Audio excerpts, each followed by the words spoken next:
Fala, meu povo! Mais um corte com aquele padrão do Boteco Rock. Mas antes de mais nada, eu vou pedir de coração para que deixe o like e se inscreva no canal. Porque a cada novo like, a cada nova inscrição, eu vou renovar aqui no Boteco Rock a minha energia para trazer sempre esse conteúdo de qualidade para vocês, amantes da boa música. Deixe o like, se inscreva no canal e fortaleça o Boteco Rock.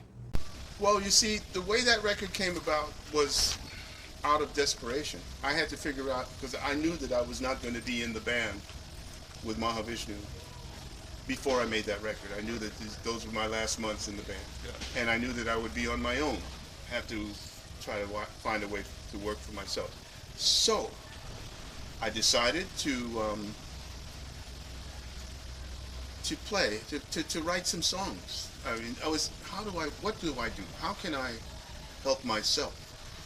You know, yes, I need a manager, but you don't go to people asking them to help you without something in return. You have to help you with what? What do you want to do? Yes, you play the drums. Drummers at the time, very rare to lead a band. Yeah. So, what do you have to offer? This is the questions I asked myself. Yeah. So I thought, maybe I can just anything. And that started to come, and I just started to write just around that. Next thing you know, I had this piece called Red Baron. Next thing you know, I had a piece called Stratus. And it was all coming from here. You know, when I say heart, I'm talking about this is all I know. This is what I would do. And the marketing point was, I was playing in the band, we were playing all of this complicated stuff, and here I come, drummer that played that stuff. People are not stupid. Billy Cobham from Mahavishnu Orchestra, this is his record. What? No, can't be. He's known for all these complicated patterns. But this makes me tap my feet. So why is that? It's because that's home. That's home to most of the people in this world. If you can make them, they don't tap their feet to, no, it's too much angst, too much stress. Yeah, it's technically fantastic. And that's for the intelligentsia who sit there and go, wow, it's incredible, you know what you can do, and they can analyze all of this.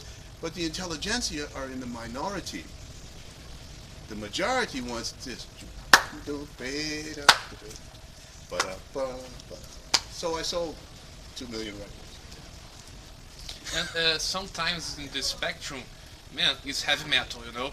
It's, yeah, I it's for the masses. Yeah. It's for the majority of the people. Yeah. And that's what the people are into. Yeah.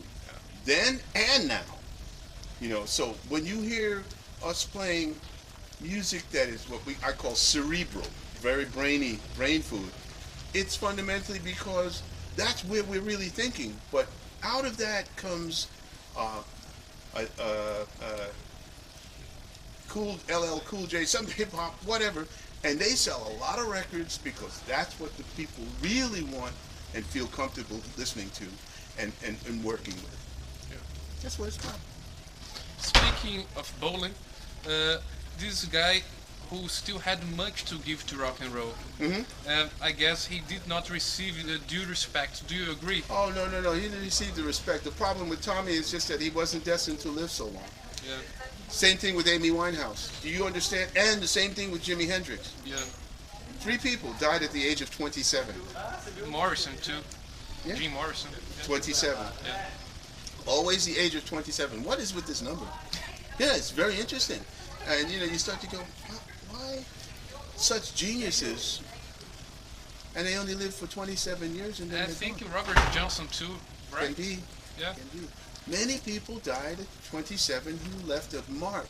Yeah. Incredible. And Tommy was one. So sad, right? He was a talented Yeah, guitarist. I accepted it after, you know, you first initially go, oh, you know, it's, and then you realize it was his time. Yeah. And what can we say? You know, it's, sometimes to make that impact. For instance, when Hendrix left, there was a vacuum of guitarists. There was no one, in my opinion, that could even come close. And I know Hendrix from rhythm guitar player, where he just played unbelievable. I mean, rhythm, and you just want to, you couldn't stop moving, you know. And it was like he had a switch. The switch was this. Yeah. Not too many people can do that, you know. And when he left, there was a scramble, and the person that ended up filling that void was John McLaughlin, playing a completely different kind of feeling, yet at the same time, John had a way of playing grooves, man. Yeah. You know, if he wanted to, he'd make you get up and dance. Yeah. And whether it be on bass with a pick or just playing guitar, you know, grooving. Not too many people can do that. Yeah, and because about John, his guitar sounds like a chaos, but so beautiful, you know?